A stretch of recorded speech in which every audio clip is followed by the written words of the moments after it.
Yo, what's up everybody? It's Linda Princess and welcome back to my channel.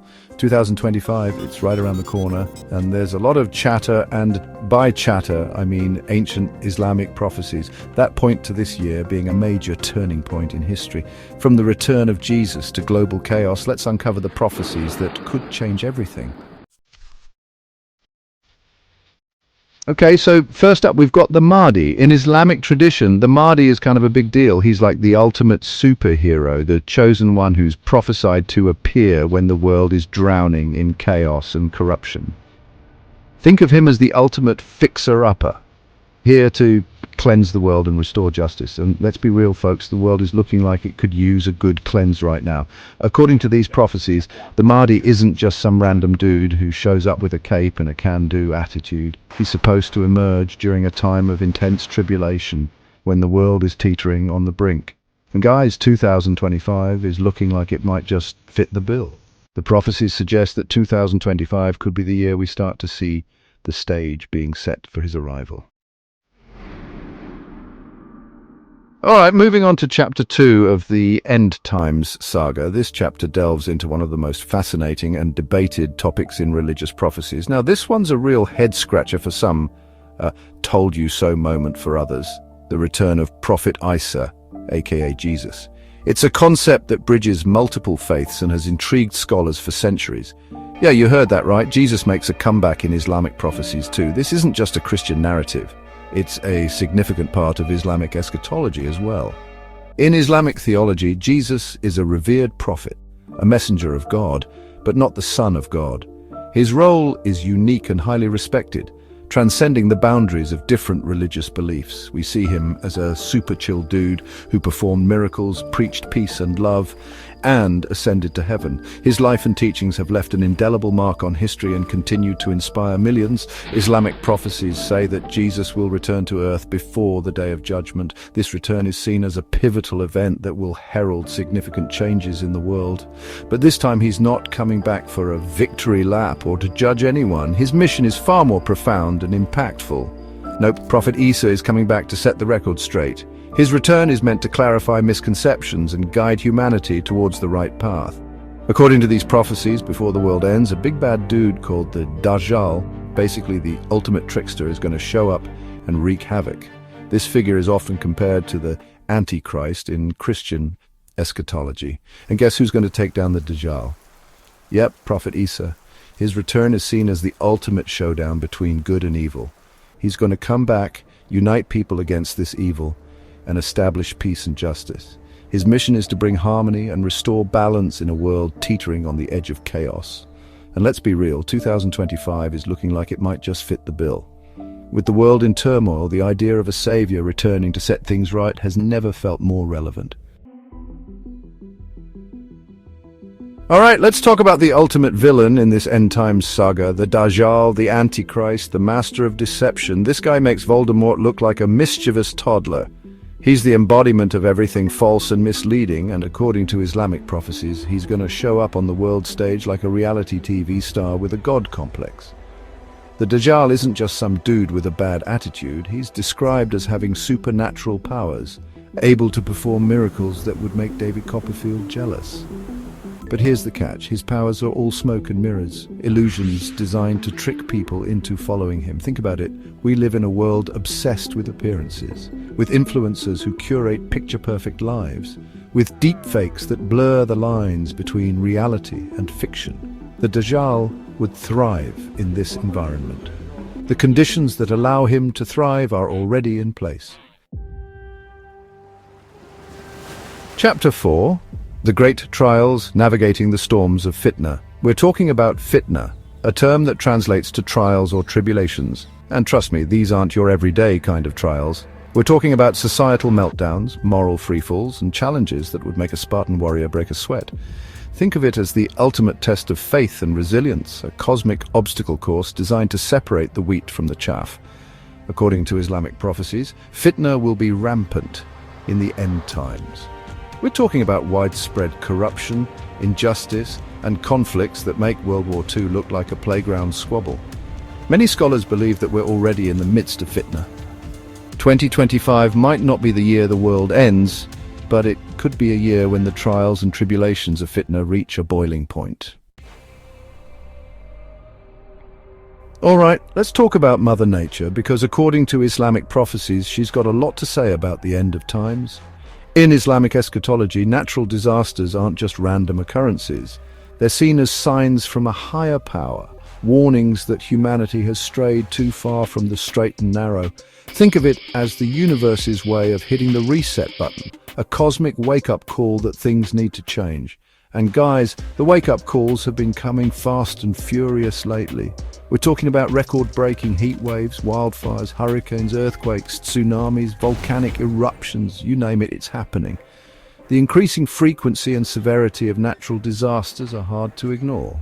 2025 might not be the year the Earth throws in the towel, but it could be a year when nature's fury becomes impossible to deny.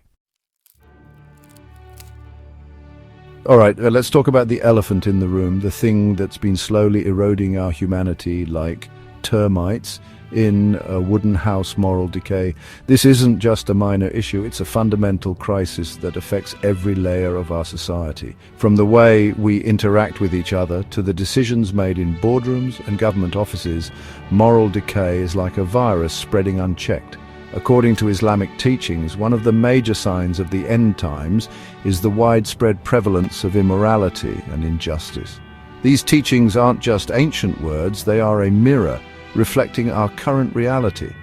The wisdom of these texts offers us a lens through which we can understand the gravity of our situation. We're talking about a world where the rich get richer while the poor struggle to put food on the table, where honesty and integrity are replaced with manipulation and deceit, where compassion is seen as a weakness. This isn't just a dystopian future, it's the world we live in today. The gap between the haves and the have-nots is widening, and the social fabric is tearing apart. And let's be real, folks, we're already seeing these signs all around us. In our daily lives, we witness the erosion of values and the rise of selfishness. People are more connected digitally, but more isolated emotionally. The hustle and bustle of urban life often blinds us to the moral decay happening right under our noses. Just look at the news. Corporate greed, political corruption, social media influencers peddling products they don't even use. It's enough to make you lose faith in humanity. The media is filled with stories of betrayal and greed, making it hard to find any glimmer of hope. It's a constant reminder of how far we've strayed from ethical principles. But here's the thing about moral decay. It's not just a problem for society as a whole. It seeps into our personal lives, affecting our relationships, our mental health, and our sense of purpose. The stress and anxiety we feel are often symptoms of a deeper moral crisis. It affects each and every one of us. Whether we realize it or not, we're all part of this moral ecosystem. Our actions, big or small, contribute to the overall state of society. When we choose to act with integrity and kindness, we push back against the tide of moral decay. Islamic prophecies suggest that moral decay will accelerate in the end times. This isn't just a warning, it's a call to action. We have the power to change the course of our future by making conscious choices today. Time is of the essence, and every moment counts. 2025 might not be the year the world ends, but it could be a year when the consequences of our collective moral decline become impossible to ignore. The choices we make now will shape the world for generations to come. It's up to us to decide whether we want to be part of the problem or the solution. Okay, folks, get ready for the final chapter in our end time saga. And this one's a real head-scratcher. We're diving into the enigmatic world of Dabat al-Ard, a creature shrouded in mystery and mentioned in Islamic prophecies. This isn't just any creature. It's often referred to as the beast of the earth, and its story is as fascinating as it is perplexing. The Dabat al-Ard is a figure that has intrigued scholars and believers alike for centuries. It's mentioned in the Quran and Hadith, and its role in the end times has been the subject of much debate and interpretation. Now, no one knows for sure what this creature is or what it looks like. Some descriptions are vague, while others are more detailed, but all agree on one thing: its appearance will be a sign of the end times. Some scholars believe it's a literal beast, a terrifying monster that will emerge from the earth to wreak havoc. They envision a creature of immense size and power, capable of causing widespread destruction. Others believe it's a metaphorical creature, a symbol of the corruption and destruction that will consume the world. In this interpretation, the Dabat al-Ard represents the moral and ethical decay of society, a warning of the consequences of our actions. But there's another interpretation of the Dabat al-Ard that's particularly relevant in our technologically advanced age. The idea that the beast represents a powerful technology or invention that will have a profound impact on humanity. This perspective sees the Dabat al-Ard as a harbinger of the technological singularity, a point where artificial intelligence and robotics could surpass human intelligence. With the rapid pace of technological advancement, some believe that we're approaching a tipping point, a moment when our creations could surpass our control. This could lead to unforeseen consequences, both positive and negative, that could reshape our world in ways we can't yet imagine. 2025 might not be the year the robots take over, but it could be a year when we're forced to confront the ethical implications of our technological prowess. As we continue to push the boundaries of what's possible, the story of Dabat al-Ard serves as a powerful reminder of the potential consequences of our actions and the importance of responsible innovation. So, there you have it, folks. A crash course in Islamic end times prophecies. Now, I know what you're thinking. Linda, you've just scared the living daylights out of me. Should I be stocking up on canned goods and building a bunker in my backyard? Look, I'm not saying the world is definitely going to end in 2025, but I do think these prophecies offer a valuable lesson regardless of your faith or beliefs. They remind us that we live in a world of uncertainty, that change is inevitable, and that our actions have consequences. Instead of fearing the future, let's use these prophecies as an opportunity to reflect on our own lives, to connect with our values, and to work towards creating a more just and compassionate world. What do you think? Share your thoughts in the comments, and subscribe for more insights into the future.